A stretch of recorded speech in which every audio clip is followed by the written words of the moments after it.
Hai semuanya, gimana kabar kalian? Semoga selalu dalam keadaan baik. Jadi welcome back di segmen analisa pagi, teman-teman. Di video kali ini kita akan update ya. Kita ada di tanggal 19 April. Kita akan update dulu mulai dari news, dari kalender ekonomi, kemudian ke price action daripada Bitcoin. Teman-teman, kemarin kita udah dapat beberapa data soal PDB China.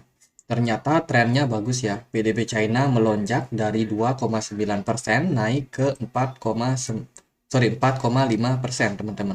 Di atas forecast. Ini artinya apa? Ini artinya adalah yuan itu menguat, teman-teman. Yuan menguat itu berarti ada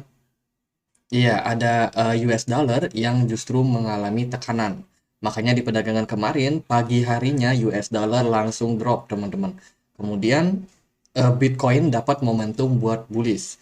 Jadi kalau kita perhatikan dari chartnya sendiri, US dollar ini dia chartnya bagaimana kemarin itu Bitcoin dan kawan-kawan justru bullish ya. Ini tidak disangka-sangka ternyata penyebabnya adalah US dollar yang drop disebabkan karena PDB China yang justru bagus.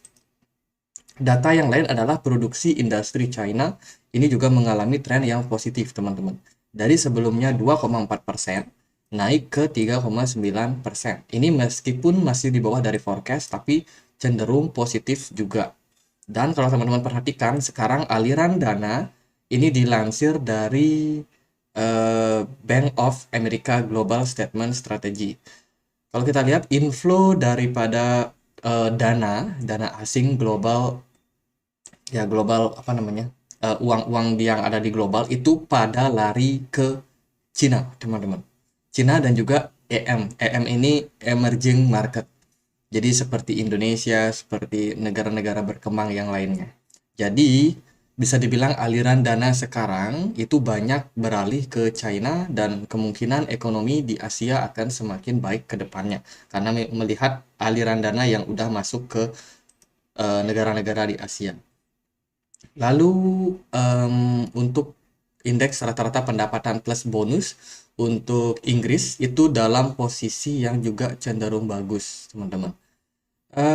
Itu sih beberapa data penting dan kalau kita lihat hari ini kita akan dapat data yang penting juga itu dari CPI untuk Inggris, kemudian ada CPI lagi untuk Eropa, teman-teman, kemudian inventory minyak mentah. Hati-hati hari ini mungkin masih bakalan cukup volatile.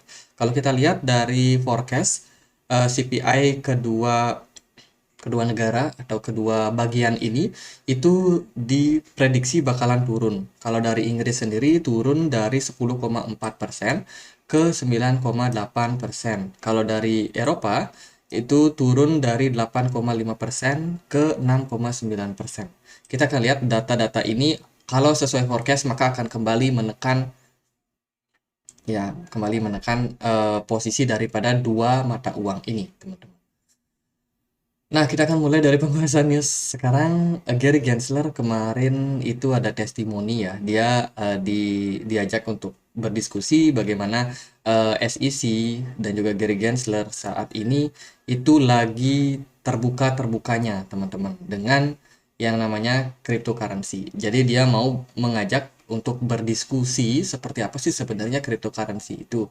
Dan juga sebenarnya apakah kripto ini cenderung aman, teman-teman? Kalau dia sih bilang, wah dia mengatakan kalau ini tuh kripto itu incompatible with current securities law. Jadi bisa dibilang ini tidak kompatibel lah untuk keamanan, teman-teman. Untuk hukum dan juga keamanan buat Amerika saat ini. Kemudian dia juga menolak untuk memberikan statement apakah Ethereum ini dikategorikan sebagai security ataupun komoditi.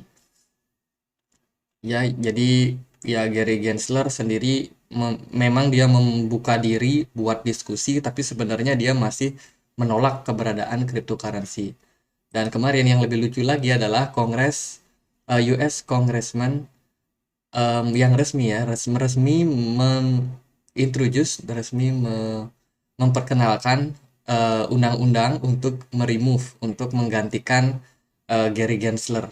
Jadi ini adalah berita yang cukup mengejutkan. Bagaimana dari Kongres sendiri katanya merasa dia tidak suka dengan sikap dari Gary Gensler yang terlalu menekan, tidak jelas juga bagaimana sikap dia terhadap kripto, apakah dia benar-benar paham ataupun tidak terhadap kripto. Jadi kesannya itu Gary Gensler seperti apa yang dia bilang itu harus diikuti, tapi dia tidak bisa memberikan eh, penjelasan yang jelas, teman-teman. Jadi dia dianggap tidak kompeten lah.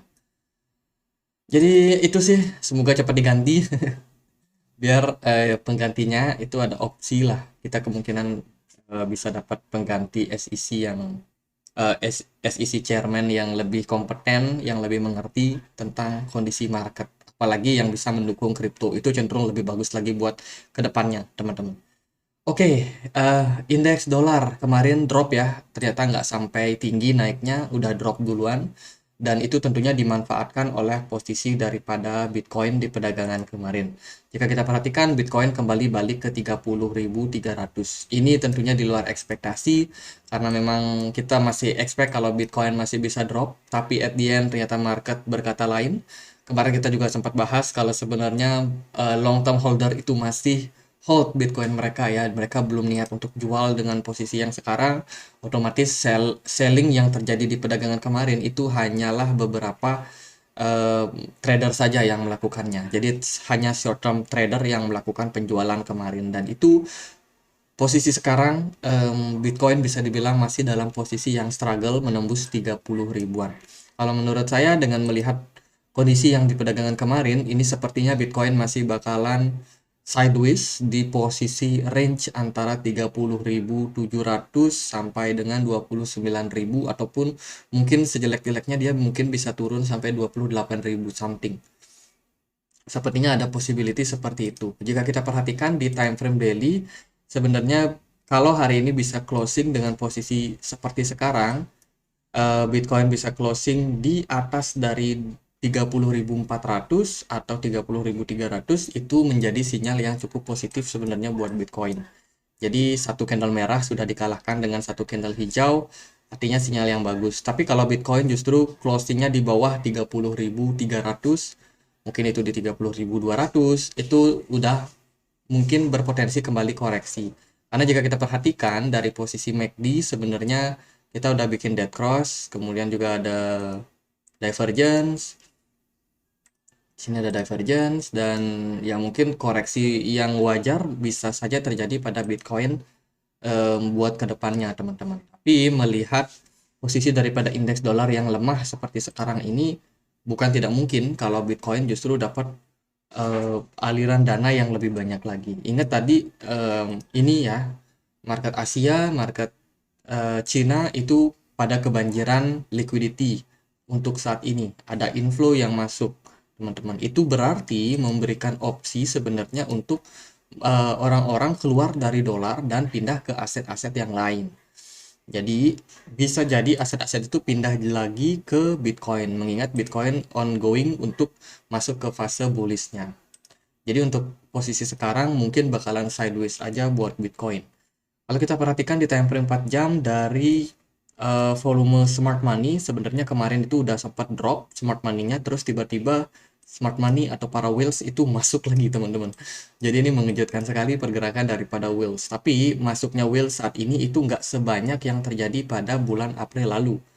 Ini bisa menjadi kok April lalu? Maksudnya 15 April yang lalu, teman-teman. Jika kita perhatikan, sebenarnya whales yang masuk ini seperti ada manipulasi yang terjadi pada Bitcoin. Jadi Bitcoin nggak kena dump, nggak juga bakalan bullish sangat tinggi. Sepertinya seperti itu. Mungkin market masih bakalan tektokan aja, bergerak sideways. Jika kita perhatikan di time frame 1 jam, sementara Bitcoin udah mulai kehabisan nafas sepertinya, dan mungkin fase koreksi lanjutan bisa saja terjadi. Kalau kita melihat dari posisi ini udah menjelang atau ciri-ciri double top nih. Jadi kalau dia bisa turun, drop sampai 30 ribuan balik, ya udah berarti confirm double top, kemudian arah Bitcoin bisa aja terkoreksi lebih dalam lagi. Jadi teman-teman yang FOMO, kurangi FOMO dulu, sabar dulu. Ini market masih kemungkinan sideways. Kalau ada koreksi-koreksi, kayaknya daripada kita nunggu harganya terlalu jauh di bawah yang ujung-ujungnya dia ditendang naik sama bandar, Lebih baik kita ya koleksi aja barangnya ketika memang Bitcoin ini udah mulai terkoreksi. By the way, BTC Dominance itu menguat ya teman-teman dalam beberapa waktu. BTC Dominance secara mengejutkan dia mulai bangkit. Jika kita perhatikan daripada pola pergerakannya ini sepertinya cukup impulsif buat kenaikannya. Tentunya ini menekan para altcoin dalam beberapa waktu. Jadi ya siap-siap aja koreksi terjadi pada altcoin yang belum dapat momentum buat bullish. Jadi buat update kali ini gitu aja. Semoga bisa bermanfaat teman-teman dan akhir kata saya Andri. Makasih.